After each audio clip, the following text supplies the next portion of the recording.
Hey guys, welcome to my YouTube channel Psychology with Rohini.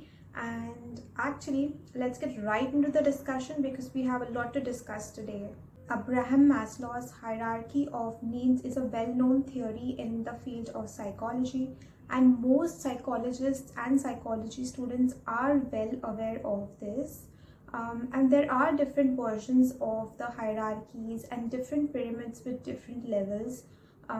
But for the sake of this video, we will refer to the most common one out there, and the most basic and common one out there has 5 hierarchies. So we will first go through that entire hierarchy, all the 5 hierarchies, and then post that we will discuss how companies or organizations can use this hierarchy of needs for the benefit of their employees. So the most basic needs according to this theory that we human beings have are the physiological needs or the physical needs. So think about things like food, water, air, shelter, reproduction, etc. So these are the very basic things that we need in order to move upwards in the pyramid. So the next level in the hierarchy are safety needs. By safety needs, I mean we want to be physically safe, and in today's day and age, it also includes being employed and having good health as well.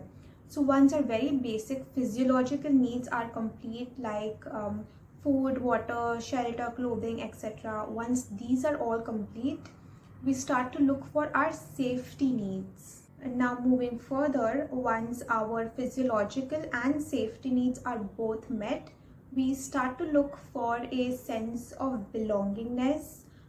We yearn for maybe love and connection and belongingness in the society that we exist in. So for that, to accomplish this needs or to meet these needs, we look towards our friends and family. Now once we fulfill all these 3 levels, we start to look for more. Suppose these 3 levels, if these 3 levels are met, we start to look for other things such as respect, self-esteem, recognition, and status in the society that we live in. So you see how far we have actually come from wanting to just fulfill our basic needs to actually wanting respect and status in the society that we live in. Now is the fifth and the last stage in the hierarchy of needs, which is self-actualization. So once we have achieved all the 4 stages in the hierarchy, we look further, which is the desire to be the best version of ourselves, which is self-actualization. So these were the 5 stages, and for the majority of the population, Abraham Maslow's hierarchy of needs actually makes sense because it gives a good explanation as to how we human beings have progressed historically. Now that being said, this theory also has several criticisms, and one of those criticisms is the fact that not everyone would follow the hierarchy the way it has been structured. So let's take example of monks who around the world who may not eat or drink for extended periods of time because of their strict religious practices, but yet they may have already achieved self-actualization.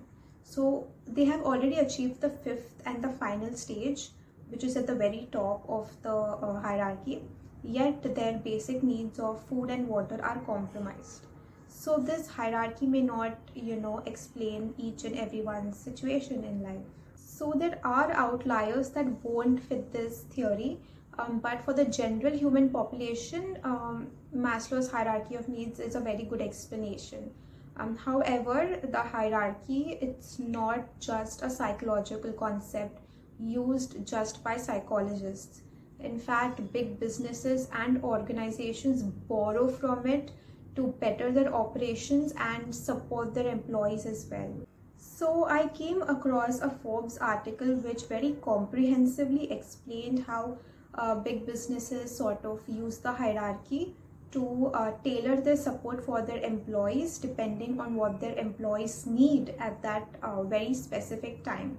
So let's take the example of Natasha, who just finished college. She graduated and received her first job offer.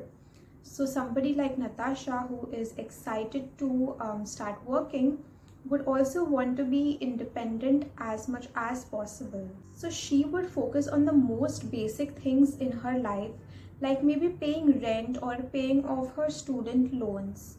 So what can her employer do to support her? Well, I think the answer is very simple, which is to pay her fairly. Maybe extra raises or bonuses would also do great in motivating her.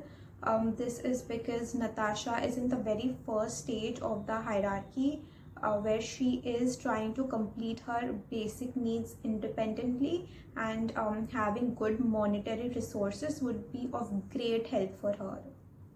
But would the same approach work for somebody who has been working for, let's say, 3 to 5 years? Maybe, maybe not.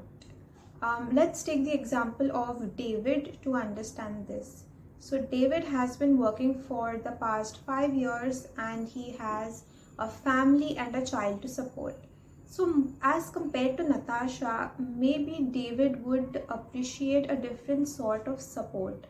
Maybe instead of monetary support, he would appreciate a flexible schedule, work from home options, and maybe a good health insurance, right? So this is because somebody like David would probably want to feel more safe and secure in his job, considering that he is in the second stage in the hierarchy. So now let's take the example of Alexa. So Alexa has been working for the past 15 years, and she has achieved a lot in her career. She has a great family as well. So what does the organization really offer her? Because she has everything, right? So, well, maybe for somebody like Alexa, who has absolutely everything, having her in advisory roles or in managerial positions would be a great option, because while she may have achieved everything so far, the company still can offer her positions which will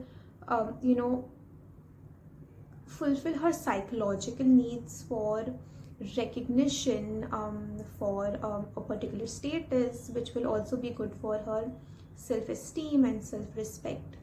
So somebody like Alexa is in the fourth stage of the hierarchy of needs. So the hierarchy of needs can be used by employers to understand what sort of help their employees need depending on where they are in their life. That being said, it is not a good idea to use the hierarchy of needs in a very rigid manner. This is because everyone's life, it's different.